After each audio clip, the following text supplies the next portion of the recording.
Serena Williams isn't just a sports legend, she's a walking conspiracy. Did she secretly date Drake before marrying a tech billionaire? Was her career built by the Illuminati to push a hidden agenda? And why did she, a global icon, marry the creator of Reddit? Was it love or a power move? And now, after a Super Bowl dance gone viral, the internet is questioning everything. Was it just a dance or a calculated signal in the Kendrick-Drake war? Is Serena a victim of media attacks, or has she mastered controversy to stay on top? The truth? It's messy. Let's break it down. Serena and Alexis Ohanian, the co-founder of Reddit, have long been celebrated as a power couple, proof that love can exist in the chaotic world of celebrity. They met in 2015 at a hotel in Rome, got engaged in 2016, and married in a lavish New Orleans wedding in 2017. But here's the thing. Some people never bought into the fairy tale. Was it all for PR? Think about it. Serena was at a crossroads in her career, transitioning from being a full-time athlete to a global brand. She was also no stranger to bad press. A stable, tech billionaire husband, it was the perfect image refresh. Then there's Alexis himself. Some argue that despite his success, his true claim to fame is being Serena Williams' husband. He constantly defends her in public, but critics say he profits off her brand just as much as he protects it. But the real drama? It involves Drake. Before Alexis, Serena was romantically linked to one of music's biggest names, Drake. Their rumored relationship stretched from 2011 to 2015, with Drake frequently spotted at her matches, cheering her on like a devoted boyfriend. Drake even dropped bars in his songs that seemed to reference her, including the lyric, "I swear I could beat Serena when she playing with her left, fans were convinced they were in love."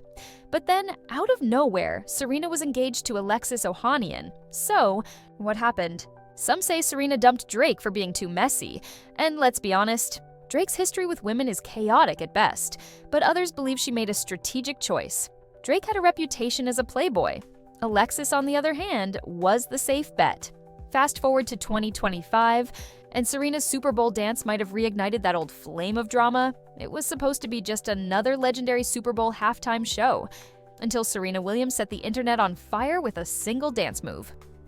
Kendrick Lamar took the stage, delivering a career-defining performance that had social media buzzing. Then came the moment that would break the internet. As Kendrick's track Not Like Us, widely seen as a diss toward Drake, blasted through the stadium, cameras panned to Serena Williams, and in a split-second decision, she busted out a CRIP walk on national television. The reaction was instant and explosive. Some saw it as Serena publicly taking sides in the Drake versus Kendrick war, throwing her support behind K. After all, Serena and Drake had a complicated history, and the idea of her celebrating a song dissing her ex-fling was enough to send Twitter into chaos. But the controversy didn't stop there. Many called her out for cultural appropriation, reigniting the age-old debate, who gets to perform gang-related dances on national TV? While some defended her, arguing that she grew up in Compton, others slammed her, saying she had long since left that world behind and was now using gang culture as a cheap stunt for clout. And then came the biggest question. Of all, was it staged? Some conspiracy theorists swore the entire moment was planned to stir controversy and boost the NFL's social media engagement. Why else would the cameras zoom in on her at that exact moment? Was it an organic reaction, or was the Super Bowl halftime show now just another tool for orchestrated viral moments? Either way, Serena wasn't backing down. The backlash was swift and brutal, but Alexis Ohanian wasn't having it. In a heated Twitter thread, her husband called out critics for policing a dance move while ignoring real issues in sports and entertainment. He accused the media of trying to tear down a powerful black woman, and even hinted that certain entertainment elites were behind the outrage, trying to turn Serena into a villain for clicks. But the damage was already done. The video had millions of views, the debates were raging, and one thing was clear: Serena's CRIP walk was the most talked about moment of the Super Bowl, whether people liked it or not. As Twitter and sports media went into meltdown mode, Alexis. Ohanian wasted no time jumping in to defend his wife. He fired off a tweet, "Y'all mad at a dance? Worry about your own moves first." It was short, bold, and instantly viral, racking up millions of likes. Serena's fans rallied behind him, praising him for always standing by her side. But not everyone was convinced. Critics accused Alexis of playing the perfect husband to shield Serena from backlash. Some even argued that whenever Serena faces controversy, Alexis is always the first to step in, deflecting the criticism and controlling the narrative before. It spirals out of hand. Was this pure love and loyalty? Or was Alexis acting as Serena's unofficial PR team, carefully crafting her public image? And speaking of strategic narratives, let's talk about Maria Sharapova. The Serena versus Maria Sharapova rivalry is the stuff of sports legend.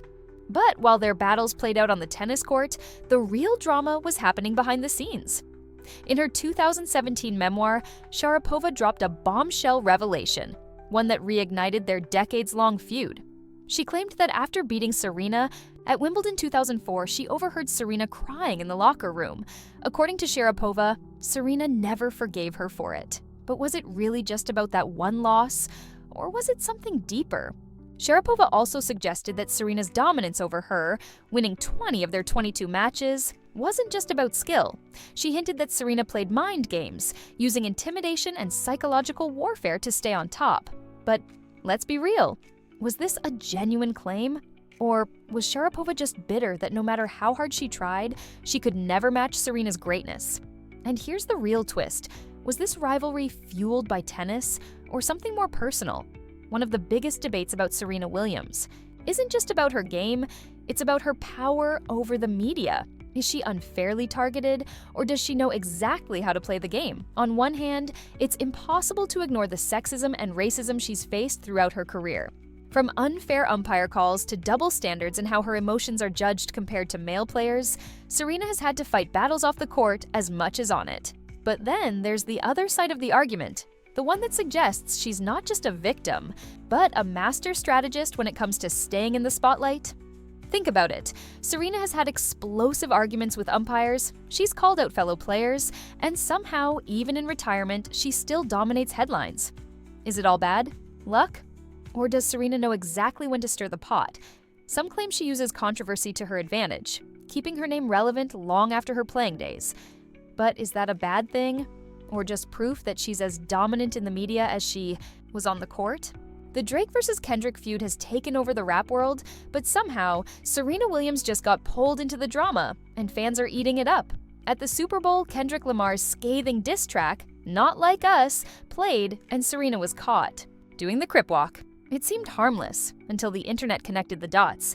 Drake has a long history with Serena. They were romantically linked for years, and he even referenced her in his music. But now, she's out here dancing to a song that's tearing Drake apart. Coincidence? Or was that Serena's way of publicly choosing sides? The theory exploded. Did Serena just shade Drake? Was this a subtle way of telling the world she's Team Kendrick? And if that's true, well, let's just say Drake has lost another woman to his rival, and this time on the biggest stage in America. And now for the wildest theory of them all, because no celebrity megastar escapes the Illuminati rumors. Some corners of the internet refuse to believe that Serena's success is just raw talent and hard work. Instead, conspiracy theorists claim she was chosen by the elite to dominate tennis and push a hidden agenda.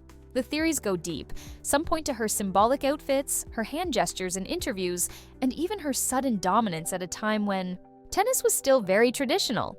They say her rise was too perfect, that she was given power, not just earning it. And then there's the wildest part. Some believe Serena's Super Bowl moment was another signal. Was her dance more than just a dance? Was it a coded message? Proof that she's still in the game, playing by the rules of the so-called elites? Far-fetched? Absolutely. But when you're larger than life, the rumors never stop. So, after all, the controversies, relationships, and viral moments, what is Serena's real legacy? Is she simply the greatest athlete in tennis history? Or is she a master of reinvention, staying in the headlines long after her prime? Some say she shattered barriers and inspired millions. Others believe she's carefully controlled her image, using every controversy as fuel to stay relevant. Was her Super Bowl dance an innocent moment, or a calculated statement? Has Alexis Ohanian been her biggest supporter, or her PR manager in disguise? Did her dominance over Maria Sharapova come from pure talent or psychological warfare? And the biggest question of them all, has Serena Williams truly earned her GOAT status, or was she elevated by forces beyond tennis? One thing's for sure, Whether you love her, hate her, or can't stop talking about her, Serena Williams is always in the conversation.